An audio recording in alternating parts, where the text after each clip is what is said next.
Okay. Cool. Yeah. All right. I can't see it anymore, but I also don't think I need to see the screen. Hi, everybody. Welcome to part 2 of Intro, part 2. This might be what I think what I'm most excited about of all of the sessions, 5 parts of this, because this is the class on text, and more text. I love text. Probably one of the things that I fell in love with first about the rabbi part of Judaism was text and studying and learning. And you're going to get a lot of information. I'm going to make it as digestible as possible. And just know that, like, born Jews don't know, I think, the majority of stuff. Unless they're Orthodox, they're not going to know the majority of stuff that you're about to hear. So it's okay if it's like, because I literally didn't learn, I'd say, most of this until I was literally in rabbinical school. So maybe I was really ignorant, but maybe I was just your typical born Jew who's like, I don't know the text for any of this. So, text. You should see the coolest timeline I think I've ever seen. I wish I got this when I was in rabbinical school, but I didn't. This is from a totally different book. The timeline of the Second Temple and Rabbinic period. This just contextualizes so much stuff in terms of Jewish history. You see, we start out 500 BCE, before the Common Era. We have the Second Temple and the end of the Babylonian exile, so people are coming back, and the non-Jewish guy in charge says, yeah, you guys should build your temple again. So we did. And the Torah is canonized, meaning that the Torah in the form that we have it, and the Tanakh, really everything in general, kind of was put together and agreed on. So things that made it in, things that did not make it in, like Maccabees, like Judas, like Tobit, like all that stuff. Like if you grew up Catholic, there's parts of our Bible that are missing.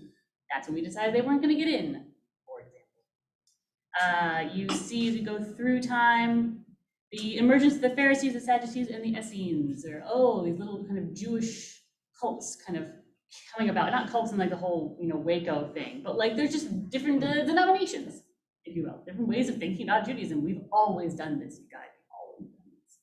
And you see that basically Jewish civilization starts to break down. It literally starts to break apart because we've been governing ourselves for a good long while, but there are outside occupiers. And again, it already happened and happening again, and this time takes the form of the Romans. So you see Jesus comes about, most people are familiar with when he was born, and you see the further fragmentation of Judaism with the kind of destruction of the temple. Second temple. When the Second Temple was destroyed, up to that point, how were you Jewish? You went to the temple, because everybody went to the temple. That's how we did Jewish stuff. Yeah, at a holiday, you go do a sacrifice at the temple. Something bad happened, go do a sacrifice in the temple. You did something bad, sacrifice at the temple. So you did something good, sacrifice in the temple. That was how people did Judaism. We didn't have to think about so many other, you had circumcision, we didn't eat pork, and the stuff that's in the Torah, sure.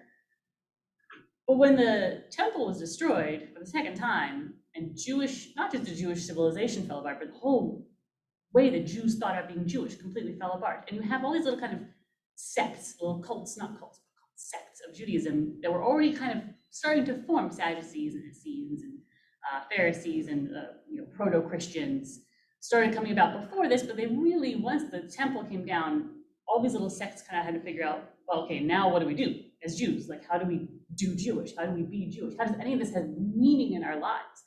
The Christians went a very obvious way. We all know how the Christians went in Christianity.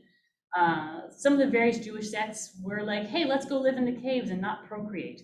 They don't exist anymore. It's a bad plan. It's not the best plan. If longevity is your goal, maybe don't not procreate. Right. And everyone else who was left behind, who was like, well, we still want to be Jewish. And the Messiah hasn't come yet, and we're still going to circumcise our boys, but also we're not going to go live in a cave. So what do we do? And that's where you start to see this group that we like to just call the rabbis. It's blinking at me, Jennifer. Does it want something? What's blinking? I don't know. Its eyes were blinking at me. It's fine, don't worry. It's very unnerving. Your eyes are way less unnerving than this is. I can listen on my phone. They already are. So the rabbis looked at the Torah. Think of it as a big inverted.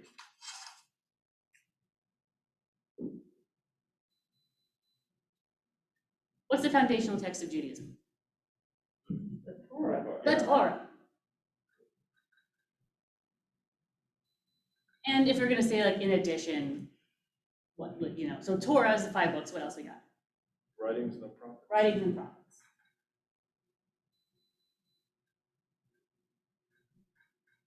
Prophets should be pretty obvious, it's the prophets, you got the big guys, Isaiah, Ezekiel, Jeremiah, a couple other guys, and you've got writings, which is where we kind of a catch-all wisdom literature, we call it, so like prophets, Psalms, you get like Daniel and Ezra and Nehemiah, who are kind of a little bit too late to be included in the actual prophets. You get Job, you have Lamentations. You also get some like poetry, so you get Song of Songs. You get to the books of Esther and Ruth, and that's it. So this is the foundational text of Judaism, right? This is where it all starts. The Torah says stuff like, "Do not cook a kid in its mother's milk." Oh, wonderful. So how do we keep kosher again? The rabbis in this period, kind of in the middle of your timeline, looked at the Torah and said, okay, great. The Torah says things like, don't cook a kid in its mother's milk. It says things like, you should remember and keep Shabbat. What does that mean? How do we do that now that we used to keep Shabbat? Bring a sacrifice to the temple. Okay, but now we can't do that. So like, what do we do? The rabbis started thinking about this. They became the ones who became the rabbis. Started thinking about this. And the way they started having these conversations, we had a conversation. And then you have a conversation with her, there'll be men, of course, because it's ancient times. And then you'd have a conversation with him, and then you guys have a conversation, you would repeat the conversation with it. And it was all oral. So we like to call this the written Torah.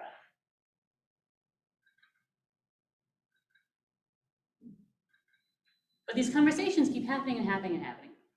And they start saying like, well, okay, well, the Torah says, gotta remember and protect Shabbat. Okay, but what does that mean? Well, what if we think about Shabbat as, don't do it, that says don't do melacha. Well, what does it mean don't do work? What is melacha? Well, maybe anything that you have to do in order to build a temple, that must be work. And they can put 39 different categories. 39 categories. And say, well, you can't light a fire, and you can't extinguish a fire, and you can't write a letter, and you can't erase a letter, and you can't build something, and you can't tear something down, and you can't dig a hole in the ground, and you can't plant a seed, and you can't. It doesn't say that in the Torah. Nowhere does it say in the Torah you can't light a fire on Shabbat. Nowhere in the Torah does it say you can't dig a furrow and plant a seed. But the rabbis were having these early conversations around before the year 200. It comes in, the number comes into play later. They are having these conversations, and eventually they have to decide: do we write it down, or do we keep just speaking it to each other? And what do you think the upside of us only speaking things to each other and never writing them down? Oh, you can make it up as you go along. Sure. If you're in charge, you can make up all kinds of stuff. So, okay, yes, that's a way of looking at it. You could make things up. Sure. And What's- keep it from your enemy.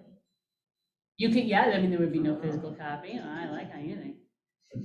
Were you trying to get it more like it's a little bit more flexible as times change? Is that what you were kind of? That would be another way of looking at it. Yes, like you could be flexible as times change. We're like, well, yeah, that's how we thought about it back then, but this is where we live now. This is how we know about society, how we know about science. So, we need to change how we think. And since you've never written it down, it's not like, oh, we can't change the word. So that was their exact debate. What is the upside of writing it down, though? You don't have like a personality that totally dominates and establishes in that particular period what the law is. You could have room for multiple people. If it's not like, you have a conversation, one voice dominates, but if we're writing things down, you can say, oh, this is the minority opinion, and this is another minority. Okay, nice. Well, I was thinking about like in Christianity, you've got Paul, who was very, very, very influential. You've got one person, very influential in how the direction of the religion, because things were being still formed. Sure. Yeah. Okay. Hold on. What are other positive reasons for why you want to write things down? You can pass it down to your kids, and you can always reference back to the writing exactly how it's written down. Yeah, we don't have to have the debate of like, oh God, what do they say? How do we keep the fields? What are the rules here about farming in Israel? Instead of thing, oh God, how did it go? How did it go? It's written down. So we know. We don't have to worry about like, oh, like what if I can't teach my kid or I can't teach it? You don't have to worry about future generations' access to whatever your conversations are because they're written down. So the rabbis have this debate, and we know they have this debate because they write down the debate. And you can see which side won. They have this debate, and they decide the kind of what they're going to do is they are going to write it down. And the because they have to. They think, what if this is it? What if things get hard? We need to ensure that future generations hear this. But they decide. They're going to write down all the opinions. They're going to write down the majority opinions, the ones they decide are the correct. They're going to write down the minority opinions. They're going to write down things that disagreements they have. They say, well, most of us thought this way, but this guy thought another way. And this is what's right for these people, but what's right for these people is this other thing. So they decide to keep it. And they say that it's very clear. They say, you know what, this is the right answer for right now. But down the line, the right answer might be something else. So we should include the different answers because what's right now might not be right in the future, which I think is around the year 200 is the Mishnah. And this is the earliest kind of reliable legal writings. It's not we do have earlier copies of kind of proto-Mishnah called Tosefta, but really Mishnah is kind of like the one you want to know. So the Mishnah is the rabbis, these early rabbis in this post falling temple period, who look at the Torah and they say, okay, but what's missing? How do we do Judaism without the temple and all the trappings that we are literally always been used to our whole lives and everybody we ever know has been used to? That's the Mishnah. That was the first document. Sorry, say again. First documentation of what they agreed on, or what they. I'm gonna say yes with an asterisk that there are some earlier legal writings, but they're not nearly as we didn't build on them. Like the Mishnah is, we're gonna get up to here, you know what I mean? So like the Mishnah is kind of the next building block. There are some kind of earlier, proto-Mishnaic writings, like Tosefta is one of them, and they quote the Mishnah. The rabbis in the Mishnah quote these things like Tosefta, which is just rabbis, either their contemporaries or earlier, who are having conversations. So the conversations were made in one city or one country, or Yes, but the it's language. so the Mishnah is written in Hebrew, but it's not written in modern Hebrew, and it's not written in biblical Hebrew. It is written in Mishnaic Hebrew, which if you know either biblical or modern, like you could get through it, like you'll get by. I did have to take it specifically in addition to all the other Hebrews, but you could. It'll fairly familiar. This is grab Zariah. Thank you. So if you look over at page, I think it has page 130, but if you want to fill it in, you can just see. So the written Torah is Torah, writing prophets. Now, starting here, we're going to get into what was called the oral Torah. Why was it oral Torah? Because originally, this wasn't written down. This was spoken, and later it was written down. In the year 200, a guy named Rabbi Yehuda HaNasi, I think he named himself, because that's Yehuda the Prince. And we didn't have princes. I think he just called himself a prince. He is known as the Great Redactor, which is a great nickname.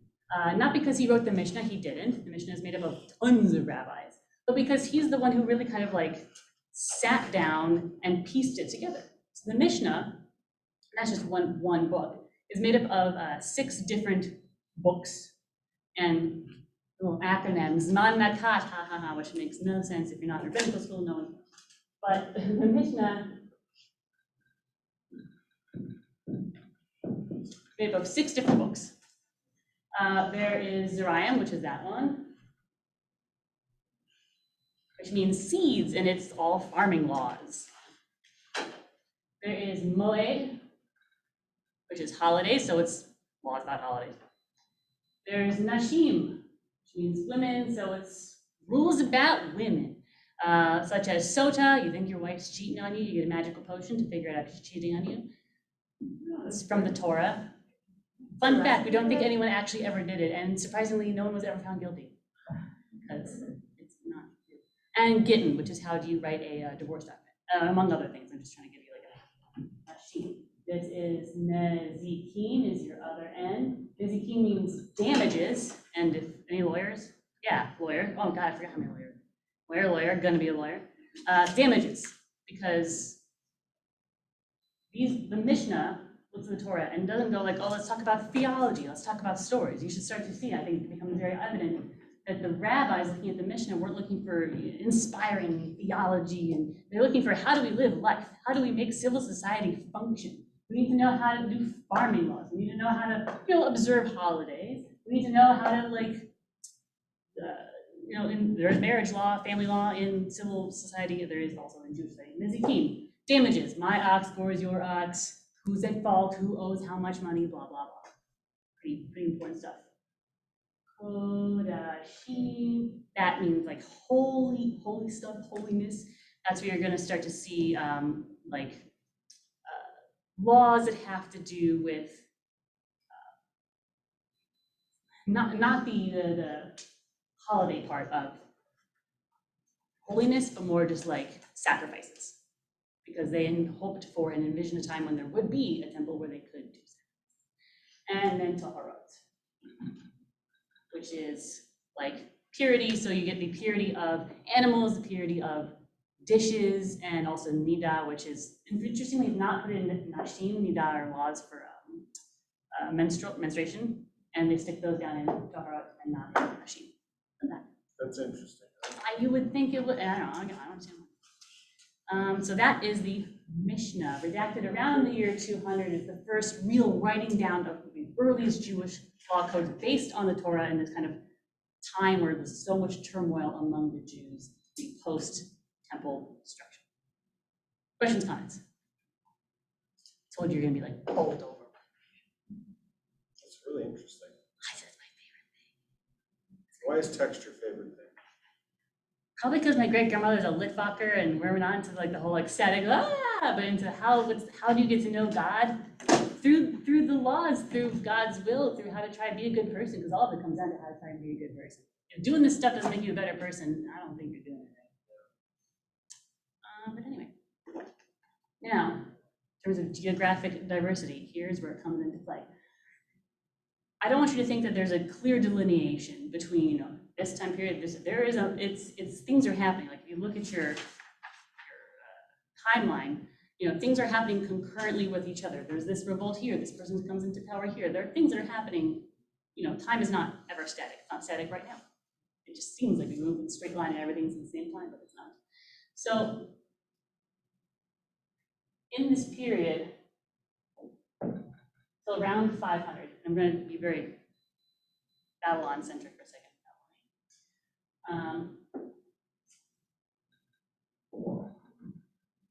The rabbis are talking, and they're talking, and they're talking, and there's like later Mishnaic rabbis and earlier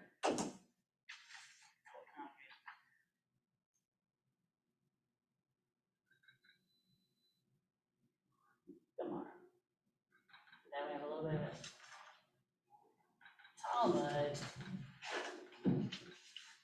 Around the year 500, this conversation kept happening and happening and happening and happening. So we didn't just stop at the Mishnah because the rabbis wrote the Mishnah, wrote the Mishnah.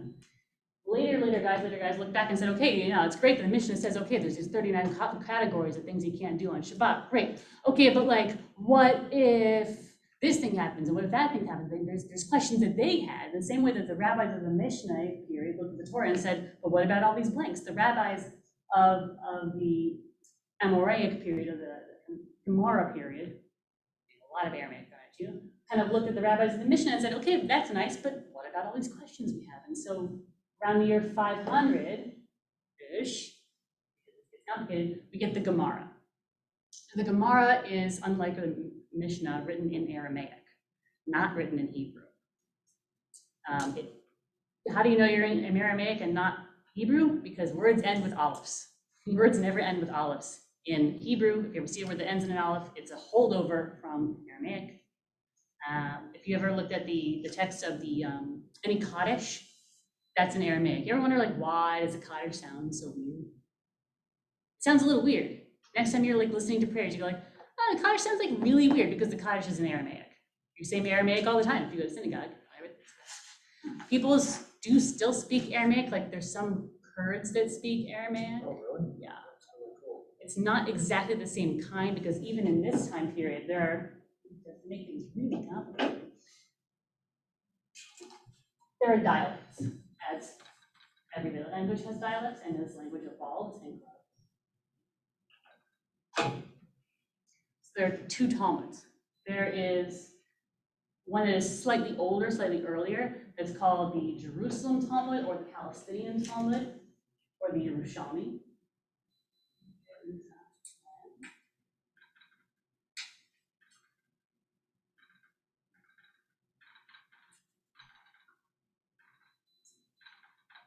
Guess where this one was written? Jerusalem. Oh, yes, thank you. It was written in Israel. I'm gonna say why, yeah, yes. The Jerusalem Talmud, the Palestinian, the Yerushalmi, was written in Israel by rabbis who lived in Israel. It was probably finished, nothing was probably added to it around like 300, I want to say. The reason I don't put that here is because we really honestly don't use much Yerushalmi. No offense to them. Why is that? So after, I'm gonna answer that question by Yes. giving a little short explanation, but yes.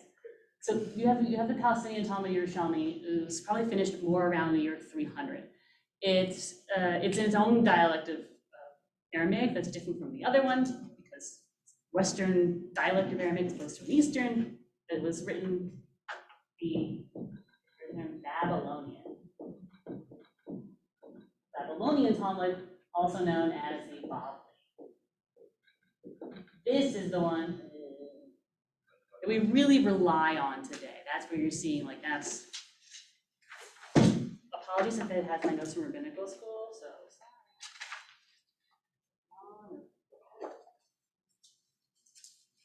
Thank you. I never remember to put my mask Is the next one bigger? on. No, Would we need a card? no. Jennifer's like, should I bring? But I'm like, don't bring books. So many books. So that is, and that's a specific version because I don't have like an old school one. I have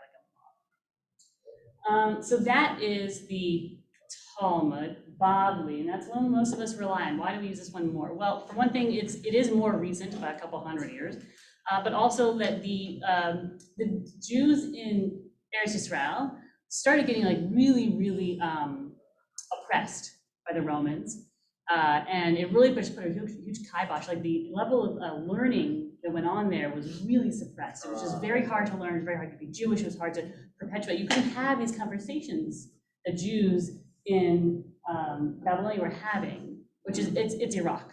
If you're thinking like where physically is this? Iraq, modern day Iraq. And you know the Jews in Iraq they were much freer. They could have these conversations. Like this Jewish civilization in Iraq as opposed to Israel was just so much freer, and they could just the level of thought and the depth of thought that was happening there was just much greater. They were much freer there as opposed to there, and so we got so much more out of them. Like the Palestinian Talmud it's much shorter. They're missing a lot of sections. There are some things in the Palestinian that actually are missing from the Bavli. For example, you know, the Palestinian Talmud has a lot more on the laws about farming. Why does it matter, laws on farming? Well, the Torah has all these rules that you can't, when you plant every 7 years, you have to stop, you can't touch it. But that only applies if you live in Israel. So if you live in Iraq, you don't really care about those laws so much. So they really don't write so much. They really skip it. You want to know the laws about Peah, about the corners of your fields, and like what do you do on the Yovel, what do you do in Jubilee, what do you do in Shemitah year, all this stuff. They write about it a lot here because that was relevant. They were farmers in Israel. But if you're in Iraq, you didn't really care about it so much. Really? So because this is the Shemitah year, that's what. Yeah, and in Israel, and you don't live in Israel, you don't really care. It doesn't affect you. Unless you're buying, of course, produce that's grown in Israel. Then you have to care. I think the last time I lived in Israel was a Shemitah year. Produce is horribly expensive because it's either grown in a hothouse, they grow up above the ground, a little trickery. It's very smart. A lot of agroponics and hydroponics, or they import it. So it's both expensive and poor quality. Yeah. So Gemara is just the Babylonian. Yeah, we don't, yeah. No, so, well, that most of the time you see it, it is. The Gemara is the writings of these later rabbis. When we say Talmud, it's the combination of the Mishnah and the Gemara. So when you see on this page, it has like a little, this plus this equals that. People will say Talmud and they mean it as a catch-all. They mean it, like, they mean sometimes Talmud is only the Aramaic later writings. But technically, Talmud is this whole thing put together. Including the Jerusalem part. I mean, they take the Mishnah also. Like the rabbis here took Mishnah, the rabbis here took Mishnah. They became the Jerusalem Talmud, which was Mishnah plus their own Gemara. They took Mishnah plus their own Gemara and made the Bavli Talmud. These are two different Talmud, so I go Mishnah plus Talmud. What Mishnah plus Talmud, they just developed completely separately. And that being said, there were rabbis who traveled back and forth and they talk about each other and they don't like each other much. It's really funny. So is Aramaic just what the rabbis were, that's just like the language of the day, is that why? Yeah, that's why the ketubah, traditionally, people always think they want their ketubah written in Hebrew. I'm like, please don't, because then I have to learn how to say it in Hebrew. Your ketubah should be written in Aramaic. Ketubah of a Jewish marriage license is traditionally written in Aramaic because a ketubah is a business contract. No offense, it's not very romantic. Yours is very but they're not very romantic because they are just business contracts. That was just the language. The lingua franca of today was the lingua Aramaic. And so that's what Jesus. So yeah, 300, 500, they took the Mishnah, we went two different directions. Nobody covered the entire Mishnah. Everyone's missing something, which I find very interesting. Not really sure for a variety of reasons why. I mean, it makes sense why they would cover farming laws and they wouldn't cover farming laws, but there's also other things that, the rabbis in the Bavli are obsessed with sacrifices, but why? Like, they don't have a temple, and the temple would never be built there, it would be built here. So like, I just don't know why. No one has an answer for that. That's the Talmud. Questions, comments? I'm doing good for time, this never happens. I'm also talking very fast. You see two terms underneath there, and I want to cover this before we look at the page of Talmud, halacha and agadah. These are very important terms. So the guys, the boys, the Jews who wrote are in the Mishnah and the Talmud. You can kind of shunt everything they wrote into two categories. One is halacha. Halacha more. And this is law. Straight up law. These are the laws. So when the rabbis write about, sometimes they'll tell a story in order to get you a law. They'll say like, oh, one time this rabbi did this thing and he had this encounter, and that's how we know that this is the law. But it's about the laws. When you look at the Mishnah, you look at the Talmud, those are about laws. How do we live our lives? And sometimes they do have kind of moral implications, but they really are laws. Because at our core, Judaism, like Islam, are very unlike Christianity. We are not faith-based religions. Do you think that that's weird to say, Rabbi Fort? Because it's a religion. Isn't all religion faith-based? I mean, sure. But like, you could be a Jew who says, I believe that God is a man in the sky who throws down lightning bolts and hits the bad people. And you could be a Jew who says that I think God is the force of good in the world. And I'm a Jew who says, I think God is, well, there's lots of different ways Jews can think about God. What matters is if you follow the laws, and the laws that make you a good person and do good things in the world. That's the point. It's the laws. And whether you believe or don't believe doesn't get you into heaven or kick you into hell, because we don't really have any of that stuff anyway. That's what we have very in common with Islam, which does have, a very intricate kind of hell structure and heaven structure. But the point is the law. Belief is important. Law is the most important. Which makes it very unlike Pauline Christianity, which is, laws are bad because they make you make bad decisions. What matters is your faith. Yeah, there are great contradictions in his writings, though. I don't know. I had to take a semester of that. Yeah. Halakha is law. The Mishnah, the Talmud as a whole, is more concerned with halakha, but you also have this agadah. Agadah are kind of stories. Now, while these guys are writing all this halakha, all this law, some of them are the same guys, and sometimes there's totally different guys, who were writing stories. And they're writing stories, they would look at something in the Torah and they'd say, okay, you're familiar with Abraham? Abraham, who's in, I think, most y'all's Hebrew names. Abraham, right? You know the story where he broke his father's idols? Yes. Yes, yeah, and you know where in the Torah that is? Nowhere. Nowhere. Not literally anywhere. It's not in the Torah. And if you ask, I don't know, like 9 out of 10 born Jews, they'll be like, yeah, it's in the Torah. It's not in the Torah. It's nowhere in the Torah. It doesn't exist in the Torah. It's not a story from the Torah. It's an agadic story. The rabbis look and they say, there's no stories about Abraham's childhood. And what the rabbis would do is if you could find 2 words, this is the rule, 2 words in the Torah, and you go like, so they give a Devar Torah, they give a draft. They do like what I do and the rabbis do every single week. They go like, okay, let's tell a story about this guy. Let's explain this conundrum. Let's explain this inconsistency. Abraham, he's got the the angels are coming to visit his wife, and they're gonna say, oh, you're gonna have a baby. And he serves them curds and goat. Isn't that milk and meat? Are you allowed to eat milk and meat in the kashrut? No, it seems like he's definitely doing it. The rabbis went back and went, oh no, we can't have Avraham Avinu, Abraham our father, serving treif. Oh God, so they like backwards, they go, well, but you know, he knew the laws of kashrut that didn't exist at that point, because that's why he served the dairy first. Ah, how clever of him. And it doesn't really say don't eat meat and dairy together. But it Repeats did that to the phrase 3 rabbis. times. I know. It did to the rabbis because kashrut law existed by the time that they Right. were kicking around, and they couldn't have Avraham Avinu breaking the rules. Oh my God. Joseph married an Egyptian woman, right? Right. Right? And they had 2 sons, and those sons became tribes, Jewish, of the tribes, like, you know, Right. like, oh my gosh. Was she Jewish? No. Did Joseph marry a non-Jewish woman? Did the rabbis think you could marry a non-Jewish woman? Oh my God, how are we gonna figure this out? Oh no. So the rabbis tell a story. It's not anywhere in the Torah, but they tell a story because they want to like, oh God, how do we square this circle? So they decide, oh, well, the Torah tells us that Joseph marries a woman named Osnat, and Osnat, her mother was Dinah, who a couple chapters prior was abducted and raped by some non-Jewish guy, but we don't care. The point is that his wife's mother was a Jew. We're fine. Wow. So sometimes they're trying to like just kind of justify stuff that to them is like, oh God, we can't have our ancestors marrying non-Jewish women and eating non-kosher food. And sometimes they're really trying to go deeper into prove a point. They're trying to like, I'm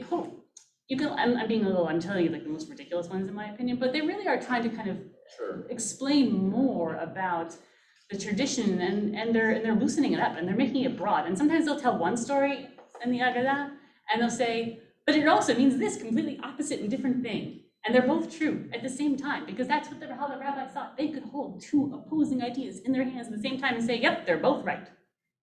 I love that they can do that. I love that our tradition says you can do that. And when later times, like now, people go, no, you can't. I'm like, but that's what we've always done. That's what these books prove. We've always done it anyway. That's why I love it. So There you go, there's the answer. boom, that's one book.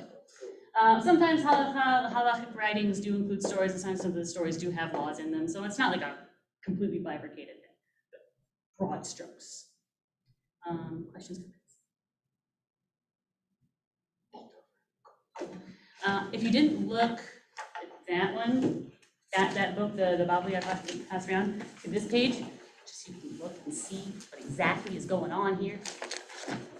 At the top, on the right side, that's on the right, that is the page title. The ematai is the Hebrew word there.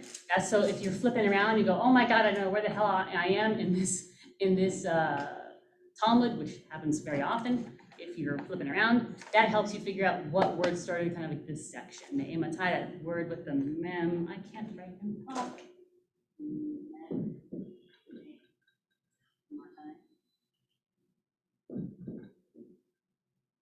See that word written up there? That's the title. And if you look in that word in the box, that's the first word that starts this section. This is actually the first page of the first book of the first tractate of the entire Talmud. Across from that, you see the page number. Gotta have page numbers. It's not an Arabic number because it's just that point. So there's the numerical equivalent of every Hebrew letter. Sliding down on the right side, you see the Mishnah. Mishnah is written first. You know you're in Mishnah because it's written in Hebrew. And if you're ever looking for a clue, look for words that are never written with olives at the end. That's how you know.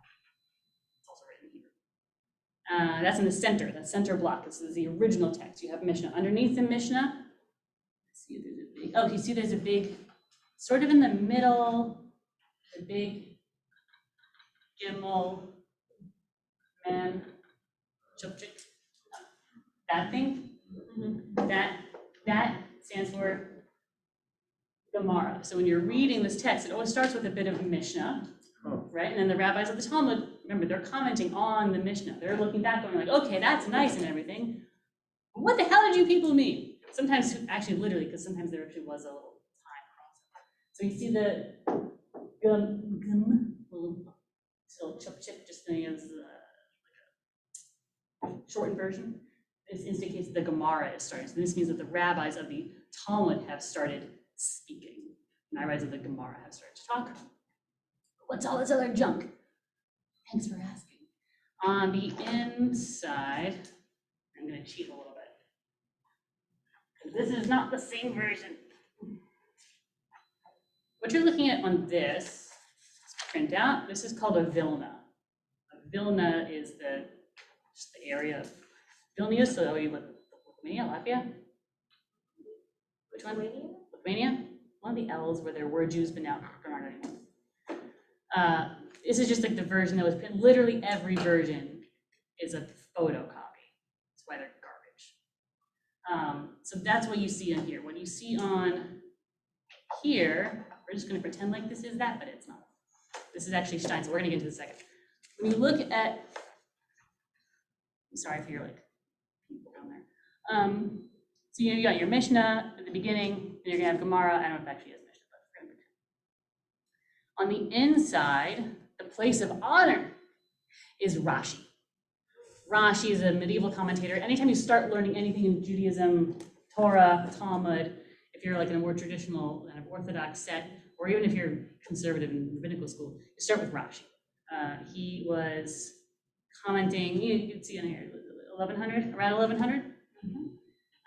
He was medieval era, saw a lot of his folks, teachers slaughtered in pogroms, wrote in France, I won't say Ashkenaz, so France technically, but France, Germany. Really like classic, truly original Ashkenaz. Brilliant. Sometimes a bit of a xenophobe, but product of his time. Also brilliant. Rashi very famously had only daughters. Oh no, he didn't seem to mind though. Everybody else minded. His daughters, however, had a bunch of sons. So here's your reward. And his sons, shockingly, not shockingly, became great commentators of their own. They're known as the Tosfot, not to be confused with Tosefta. That's a book of writing, and not to be confused with Tosfos. Those are different guys. But the Tosfot are Rashi's grandsons, and their commentary goes on the outside. They also write, if you look at your printout, you can see. You see all the stuff like the Rashi and the Tosfot, how like weird and wiggly it looks. Doesn't really look like Hebrew letters. It looks like maybe you got a really bum copy. Yeah. It's not bum. Rashi has his own script called Rashi script. It's very irritating to learn. I had a day to learn it, and then I had a quiz once my teacher realized I didn't know what it was. You don't have to write it, but you know how to have to read it, unless you're like me and you get one of these bad boys. It is Rashi script, but Has anyone taken the time to actually translate all this in conventional Hebrew so it could be read easily? so this man, Adin Steinsaltz, of blessed memory, he just recently passed away. The world is worse off. I was never allowed to use this in school, never. It was forbidden my first 2 years. My teachers made us use the Vilna, the copy you see in front of you, which is purely Mishnah, Gemara, Rashi, Tosfot, and I never used Tosfot, because let's be honest, if Rashi didn't know, I didn't care. But I was never allowed to use it. Look, you see any punctuation in there? Look in that center column of the Mishnah and the Gemara. Punctuation? No. Vowels? No. Horrible. But my teachers were trying to prove a point, which was that honestly, like they didn't punctuate it either. So my teachers sometimes had a brilliant and very difficult teacher. Here's the one who gave me an overnight quiz. Who would to make you take one section of text, Mishnah or Gemara, usually Gemara, because I took mostly Gemara with her, and she'd make you punctuate it 2 different ways and then translate it to prove a point, which is like every translation is interpretation, and when you have text like this that has no nikud or punctuation or vowels, then there are a lot, because you could have one word with the same letters, but different vowels, Different words in one. completely different words, and that will change your meaning entirely. And she wanted to prove a point, which was that like you always have to think critically for yourself, and and you're at a distinct disadvantage when you don't know the original text, and that's why it's so imperative to just. You don't have to learn. I'm not saying learn Aramaic, learn ancient Hebrew, learn biblical Hebrew, learn modern. I'm saying like, try and get as many interpretations as you can, because every translation is an interpretation, and just know that there are many ways to interpret this text. And it's easier to just look at one, right? Because I did the same thing for a long time. It's easier, it's much easier, and you can feel sure of yourself. Yeah, this guy said it, it must be right. What? Don't shortchange it. Don't shortchange the text. All that being said, this guy is a Dean Steinsaltz, and again, the world is the worst place now that he was very old. This is a little bit different laid out because it's not exactly the same. So Rashi still gets the place of honor in the middle. I don't know why it's the place of honor, but I was always taught this place of honor. And what Steinsaltz did is he translated it into Hebrew. And he had his commentary in modern Hebrew on the outside.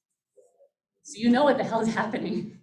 Because like, God bless these guys in the middle. Sometimes you're just like, because they're writing, they're not just, you can't directly translate this into anything, because you have to understand what this language means on its own. Right. Whenever I teach a class with text and I'm teaching English, I use Steinsaltz, and I love using Steinsaltz because it fills in the gaps. I always try and show the bold, I'll have bold text as the original and non-bold is Steinsaltz, because you have to know when he's piecing things together for you, because it's not in there. The rabbis who wrote the Mishnah and in the Gemara, they assumed you know as much as I did. It's a very elitist text. They were talking to each other. They were not talking to men who didn't study. They certainly weren't talking to people who weren't men. They were talking to each other. They assumed you knew what they did, which was literally entire Tanakh, the whole of Torah, the whole of writings, the whole of prophets. But if you don't know that, Well, they start out when they're 3 years old or 5 years old, and that's all they do. God bless them. I did not do that. So Steinsaltz is great. He uses a lot of modern Hebrew. So as long as you know modern Hebrew, you can really piece together what he's saying, and it's brilliant. And my teachers would never let me use this because it is kind of cheating. But the other rabbinical school did use it. Now, the other conservative one, I won't name names, but it wasn't us. Not the LA one. Not the LA one, just saying. We studied hard. I remember all LA. So yeah, let me see if that's where we're gonna go really super. Okay, questions, comments? First is about the layout, but why this thing in the middle and then everything around it? Why not like proper paragraphs as we right now? Maybe the Mishnah on top, Rashi below. Does this have any significance, or just let's pass this way quickly? Sort of reminds me of just like what illuminated text looks like. Like illuminated texts don't always follow a standard like paragraph and like lines all the way to the end. It's just the regular formatting of the time for their intellectual peers. I assume it was standard for the time, but also realizing this is a text that kind of it grew. Like you started with Mishnah, and then you had Gemara, which became Talmud, and then hundreds of years later you have Rashi talking, and he didn't do this. He taught his students. He had a yeshiva, and he had lots of students, and they wrote down what he said. These were the margins. They were, and then so they decided to, and then his students were like, we got to publish this because this man is brilliant. No one lives forever. And then his grandsons who learned with him and studied with him, and then they took it on. They wrote, and eventually. And they were written on scrolls, not parchment, right? Yeah. Parchment. Just out of curiosity, did Rashi teach his daughters this as well, or just the grandsons? It's a matter of debate, because it's kind of accepted and known that his daughters were very knowledgeable, and that we do say that there is some proof that they laid tefillin, which was not generally done. In fact, the fact that we say that they put on tefillin, which is the phylactery using the box in the box, that's actually used as a proof text for why women should be able to do it. They're like, well, Rashi let his daughters do it, so now we're like, okay, everybody, because women could do it if they want. Of course, you won't see the Orthodox doing it, but other rabbis of that time and slightly later say, well, obviously we prove this. So we do believe that he did teach them, but no one would write down or care what a woman had to say. No one's perfect. Unless they were the mom. Yeah, there are women in Talmud every once in a very great while. Sometimes they even get names. Or sometimes they're just like this guy's wife, this guy's mom. They're literally known as this guy's mom. But sometimes they have names, which is always kind of fun. Usually it's more just like, and a prostitute said, and you're like, great. That's lovely. But That's a whole thing. Like the whole thing on prostitutes in the Talmud, Jennifer. You want me to do prostitution in the Yes, Talmud? for sure. Yes. There's a- Let's hear what they have to say. Well, the rabbis are kind of a little bit obsessed with it. Really? Yeah, well, because it's so funny. They don't. You think they'd be like, oh, prostitutes are all terrible people, but the rabbis actually love to use prostitutes as kind of like a vehicle for saying things that they want to say. They're like, and like giving them values. They're like, all these men who are studying in this village were all obsessed with this one prostitute who was very talented. This happens several times in the Talmud. And yeah, I know. And then they went to her, and one of the guys went to her because as one does. And then he was climbing up on the bed, and his seat hit him in the face, and he thought, oh my God, I can't have sex with a prostitute, and he ran away. And she was so intrigued by him that she went to his yeshiva and said, who is this man, and what did he do? Like, well, he hit with his seat in the face, and that's why he said, oh, I can't have sex with a prostitute. And she was so impressed that she converted to Judaism, and they got married. That's in the Talmud. So the men use So is prostitutes. it all over? Men always use prostitutes. It's not because he married her because she was amazing at her job. I'm sure. No, that couldn't I'm be sure it it. didn't hurt. She manipulated him, and he was like, whatever you want. Yeah, come Well, all we know is that she was very impressed with his piety. on. I'm sure that's what it was. Yes, question. The actual question's not coming. Sure. Between 500 CE and 1100 CE, Rashi was the best reference on. He's the most well known. There are other guys. There are other guys. Rashi is, I think, the kind of baseline that we're talking about. And if you look in, not this, I mean, I'm sure I somewhere have, I do have a Vilna. It's much thicker. If you look at a Vilna Shah, so the Vilna edition of this, they're huge, they're thick, and the writing's smaller than this. And it's because there's a whole bunch of guys. Everyone kind of has the acronym that starts with a R, because it's a rabbi, whatever, like Rashi is Rabbi Shlomo ben Yitzhak Rashi. And there's a bunch of other guys, and they're all known as like the Rif, the Rosh, the Ran, and they're all in rabbinical school, because you're a little nerdy Jewish kid. You're like, what would my rabbi name be? So there's a bunch of those guys, and they're kind of floating throughout these times. And we do rely on their thoughts and interpretations, but nobody is nearly as expansive or accessible as Rashi. Not even until now. Since then, since I then. mean, no one is foundational as Rashi, except for maybe the Rambam. He doesn't exist yet, but he will. It's a cool movie on Rashi I think it's on Netflix. It Oh my almost God. looks like a cartoon. I watched it once, it was really neat. Rashi the cartoon. I Yeah, love it.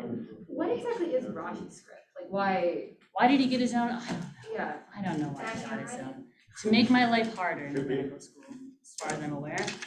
Or That's maybe what it did. Make your Was life mixing it up with another language where he was, because, I don't know, was he influenced by another language where? French. He translates things into Old French, and you're like, wow, Rashi, I did not need to know androgynous. I think I figured that one out, Rashi. Yeah, he translates things into Old French. It's kind of funny.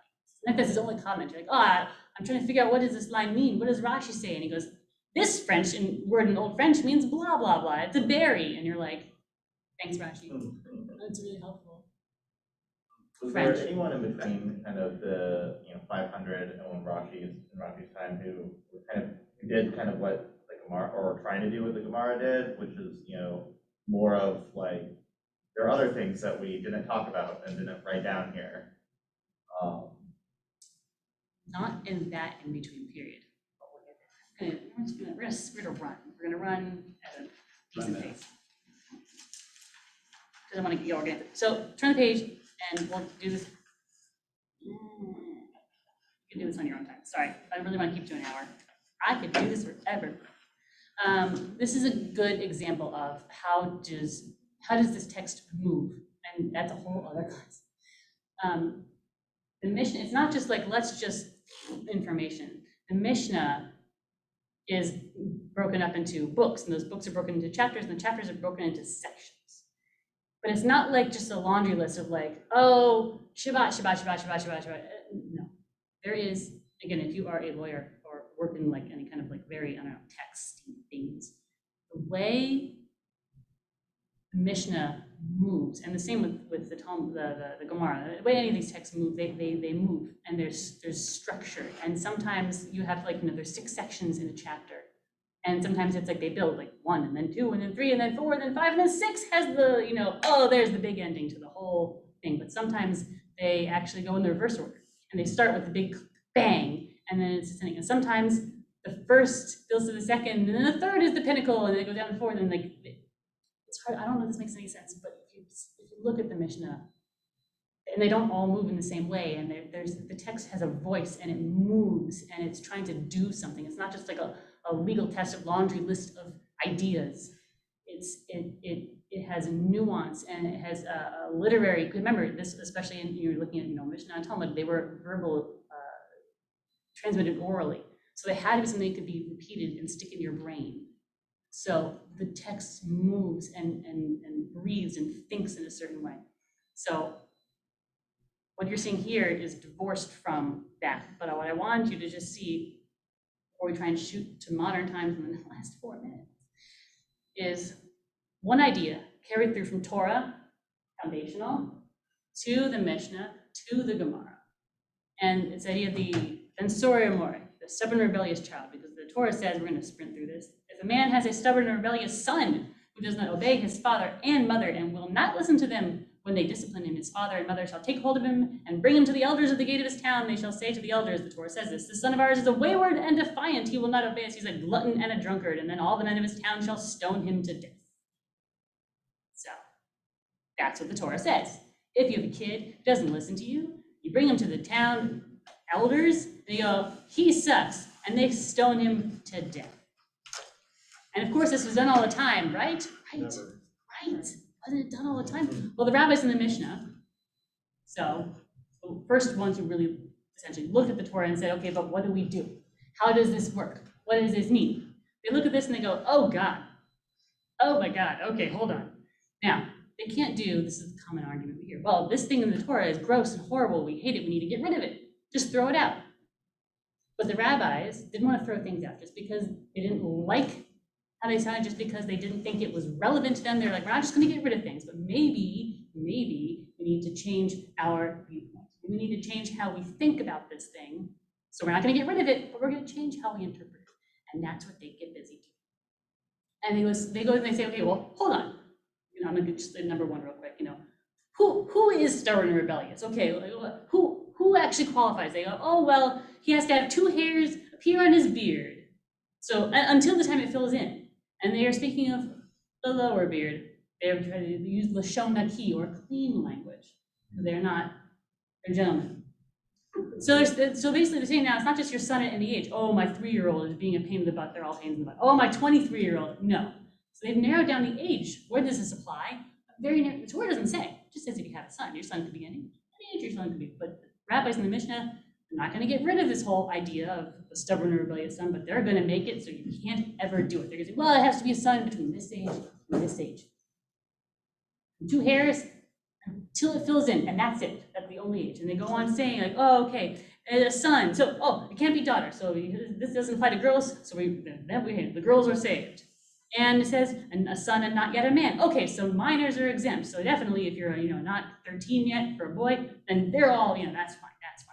Okay, at what point is he considered liable? Number 2, well, he has to eat. Is it because it says, he's a glutton and a drunkard? So they go, okay, well, hold on. How much have to eat and drink to be considered a glutton and a drunkard? Well, you have to have eaten so much meat and drink so much wine, you a 13-year-old boy. And they say, okay, but sometimes maybe you would, maybe there's a party. And they say, okay, well, if you were having a party, or if there was a full moon, or you're at some kind of gathering, doesn't count. It's fine. So they're just trying to say, like, they're narrowing the category. So many exceptions. So many exceptions. They're saying, like, and in this, and in this. You can't find, it's like winning the lottery. Exactly, yeah, they're making it It's the so other way like, around. you win if you don't. Exactly. They go on the next page, if he eats any food that's not meat, okay, it doesn't count. Or if he drinks any other drink that's not wine, doesn't count. He has to have both. And they look at number 3, they say, okay, if he steals money from his father and eats the food, then he's exempt. And if he steals money from others and eats with them, then he's exempt. They say, oh, he's exempt. If he steals from others and eats in his father's house, he's exempt. It's only when he steals from his father and eats with others, then he's liable. And the Rabbi Yossi Bar Yehuda, we see his name mentioned. Why? Because it's a minority opinion. Says, well, he actually has to steal from both his parents to be liable. Which is funny, because as a woman, you couldn't own any property or money. So that's literally not possible. 4, if his father denounces him, because it says your parents have to denounce you. It says both your parents have to denounce you in the Torah. The Torah says. And the Mishnah goes like, okay, well, if your father denounces you, but your mother doesn't, then you're fine. And if your mother denounces you, but your father doesn't, you're fine. They have to agree together. And then the rabbi says, well, okay, and if your mother isn't fit for the father, meaning there's something wrong, like there's a variety of instances where people would not be suitable marriage partners for each other, it doesn't count. And if one of his parents is blind or deaf or mute or disabled, doesn't count. And they say, well, you have to bring him first to a court of 3, and then he'll get punished. So not killed first, just a little punish, a little whipping or, lashes or something minor like that. And then he has to sin again, they say. And this time he has to have a court of 23, including the original 3. And only then could you do it. And if he runs away, they say, and if he runs away and doesn't come back till he's legally a man, he's exempt. That's all in the Mishnah. The Gemara, a little bit later, looks at this and says, well, what does it mean if one parent's not fit for the other? And it says, it might mean their relationship was improper, like if someone was married, if she was married, then that doesn't count, or if there's a whole list of forbidden marriages in the Torah. If you're related.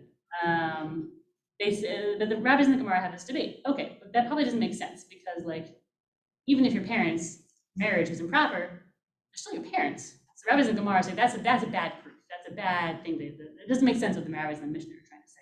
It's rather, it must mean that a mother must be physically similar to the husband. Why? Because the Torah says he doesn't pay attention to our voice, singular, not plural. And from this we learn they must have similar voices, so it logically must follow they have the same physical stature. You know, look the same and sound the same. Both parents. And then the Gemara says, I think the best line of this whole entire thing, there is a teaching. They say, they don't give credit, they don't say we say, they say, well, other people say that there is a teaching that there never was and never will be a true Ben Sar Moria. Why is it written at all? It must be simply so you can study it and in so gain reward. I love it so much. People, I think they just try to accuse you, you guys will try to find loopholes. I'm like, yeah, but I mean, we're learning and we're studying, and what's wrong with finding, knowing how to move? It's out of respect for this text. Yeah, I say respect for it is respect for the text and respect for the structure and the system, because just because one thing that comes up in the Torah, you go, ugh, doesn't mean because if you're just going to throw things away, we can always throw things away. You could throw the whole thing away, and we're going to conserve it. But that doesn't mean we're not going to think critically. We're not going to see layers and nuance and know that how we think evolves. So maybe back in ancient times when the Torah was written, maybe that was a thing that was realistic you could do, stone your stubborn rebellious son. But the rabbis in 200 and certainly in 500 looked and said, no, this is ridiculous. We're not going to do this. We're not going to throw it away. We're going to make it impossible. We do the same thing with capital punishment. Capital punishment, the Torah is big on it. It says, oh yeah, we can murder you back. Yeah, death penalty. The rabbis go, oh my God, no, we can't do it. They make it impossible. You have to have been warned and had multiple witnesses. And they say that it's better to let 100 people go free than to accidentally execute one innocent person. That's the rabbis. That's not me, the hippy dippy rabbi I went to school in LA. That's the ancient rabbi said that, so don't be mad at me. I know. Last thing, I just want to show you really quick. I want to bring it more modern. Shulchan Aruch. You ask me, how do these things get modern? Scoot forward a lot. This one, luckily, I typed out most of my thoughts on it. So, Shulchan Aruch means the sect table, written by a guy named Joseph Caro, 1565. He was Sephardic. He was expelled from Spain. He wrote this in Italy. He later settled in Israel. It's divided into 4 sections. Orachaim, which is prayer stuff, Yoredea, which is kashrut, tzedakah, kind of thing, Even Ezer, women in marriage, we also get our own section, and Hoshen Mishpat, which is just civil laws. Notice this is a long time after, 1,000 years later. And I'm even reading here about how things are kind of grouped into each other. Similarly, we read things by thematic. But it really just goes deep into, you're not going to see stuff on sacrifices, because we know there's no sacrifices. This is 1500s, there's no sacrifices, we don't have a temple. Let's be realistic here. We need laws about prayer, we need laws about holidays, we need laws about personal relationships, we need laws about kashrut and tzedakah and how to take care of each other, civil and other matters. They are divided into sections. You can read language, I don't need to read this to you. It is Sephardi, and it really just goes through and says, how do you do these things? In rabbinical school, they're very fond of telling us, and it's very true, we are not biblical Jews. People go, oh, but well, the Torah says you can't cook kid in its mother's milk. Why can't I have chicken parmesan then? You're like, okay, yes, it does say that in the Torah, don't cook kid in its mother's milk. 3 times it says it. But the rabbis later go and say, these rabbis, okay, yeah, but that what that means is you can't do this, you can't do this, you can't do this, you can't do this. Because the rabbis in the Talmud say, but the thing is, we don't live our lives, we live our lives closer to how the Talmud speaks than the Torah speaks, no offense, God. But we live our lives closer, much, much closer to how the Shulchan Aruch speaks than the Talmud speaks. For one thing, this is not, Jewishly speaking, that long ago, relatively speaking. For us, the 1500s, it wasn't so long ago. So when you look at things in the Shulchan Aruch, it's very, it doesn't even have any of the gussying up that the Talmud has. If you look at the Talmud, and you can see English translation of Talmud on the page. It's a little more, they tell stories, they get a little artsy, there's a lot more fluff. Shulchan Aruch is straight up laws, in a really much more modern way. Now, it is a Sephardi text. What about all the Ashkenazim? You can't shut the Ashkenazim up for long. Case in point. Right, so Karo is the one who wrote the Shulchan Aruch, 1565. Rabbi Moshe Isserles, who is a Ramah, he was starting to write his own stuff, and his students gave him a gift of the Shulchan Aruch, and he said, why am I bothering writing my own stuff? This guy's doing his own thing, I'm just gonna comment on it, God bless. So he wrote something called the Mapa, which is a joke, because Mapa means tablecloth. The Shulchan Aruch is the set table. And so his is, so he, yes. Joke's on him though, his comments always come afterwards. Also because chronologically he spoke later. We don't know exactly when he wrote, but it had to be by 1578, every single copy of the Shulchan Aruch that you buy from then till now includes Isserles' Ashkenazi gloss Haggah. So when you see it in Hebrew, you'll see the word Haggah, it means gloss, and that's how you know, oh, the Ashkenazim got to have a say. And so just to kind of answer, because there were differences in practice, certainly in the 1500s and now, between Sephardim and Ashkenazim. And so I have a little example of, if you want to say, what does Shulchan Aruch look like? This is the section on Hanukkah lights, and you can see it's literally, it's short and simple. I mean, it's still really long. There's hundreds of seifim in each. It's very long, but it is more to the point, I would say. And so it's about, everyone, you have to have Hanukkah lights. Even if you're poor and you have to sell stuff and you get charity, you have to have Hanukkah lights. How should you light them? The second section, well, you light one, and every night you add. And then you have the Ramah, the Isserles' Ashkenazi gloss, and his tablecloth says, well, and also some people say every single person in the household lights. Thanks, Isserles, for your comments. We all care. And then just really fast. After the Shulchan Aruch is really like how you were told to practice, how you were probably told to practice Judaism, whether you were born Jewish or came here of your own accord. It's based really on this, which is based on this, which is based on this, which is based on this. So you see that it is a very clear line, but things that will look familiar to you, come here. Because there's big holes in here, and here, and here, and here, and here, and here. Later on, there's some of the Mishnah Berurah. We're talking 1800s at that point. More explanations, really only Orach Chaim. And you see some kind of abridged versions. And when I worked in a Jewish bookstore, they were always like, ugh, there's something called Kitzur Shulchan Aruch, which is like the short Shulchan Aruch. And it's, people would be very proud of themselves. Oh, I learned the Kitzur Shulchan Aruch. And I'd be like, ugh. It's like saying, like, I've read Shakespeare. Like, you read Cliff's Notes. You didn't read Macbeth. You wrote like the Spark Notes version. Like, that's not the same thing as reading. Like, you don't understand Macbeth. Like, will you get the gist of Macbeth? Sure, but will you understand and learn and feel Macbeth from Spark Notes? No. But those things do exist. They call it like things like the Kitzur Shulchan Aruch. It's a thing. So I hope this gave you a very long, explanation of text from now until, original. Thank you. A general question, how much was lost in translation, knowing that each era or each rabbi had a different language with a different place? Probably a lot, because that Rashi will comment on the Talmud and say like, yeah, this isn't in my version. In my version of the Talmud, it says blah, blah, blah. And you're like, oh God, how do we know what we have? But there's also, in the Torah, there's Korean Ketiv. There's the way we say things, but then there's the way we see that they're written, and they're not the same words. And if the Torah can have various versions, everybody else has various versions. Mess you up a little bit.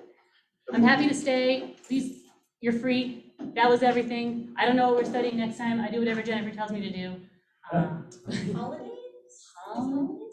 I can't do that. That sounds very cool. That movie is called Maybe, I A don't- Light After Dark, A Light After the Dark Ages. It's on Amazon for a buck. Oh, if you ever want to study anything, please don't go to like Chabad or any of the. What did you just say? Those websites are terrible. Why? Why are they terrible? Because I mean, if you follow that sheet that you like their method and their theology, then like, good on you. I think Safari is much more neutral. Well, much more what? Much more neutral. Much more neutral. Neutral in what sense? Theology is next. Theology, oh, that's gonna be a good one. Neutral in what sense? That they're not, I mean, look, if you believe in the Rebbe King Mashiach, then like, Well, I don't think most of them believe that anymore, for obvious reasons. don't know what your proof would be of that. I can't hear I don't know what your proof would be that they don't believe. I asked them. Sure, they're not every Chabad is Lubavitch. Well, I know. I think it just get lots of different translations. Lots of different stuff. Well, that's If what you- makes it interesting. I agree.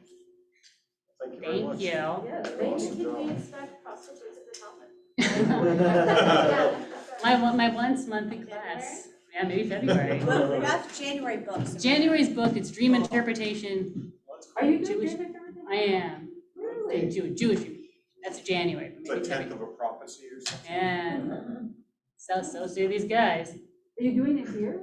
I mean, I do that class I do online, on Zoom. But yeah, I mean, like, So what dreams are you covering? What dreams are you covering? you'll have to tune in January. Oh my God. Or maybe February will be prostitutes at the Talmud. I wrote it down, we're doing I'm it. gonna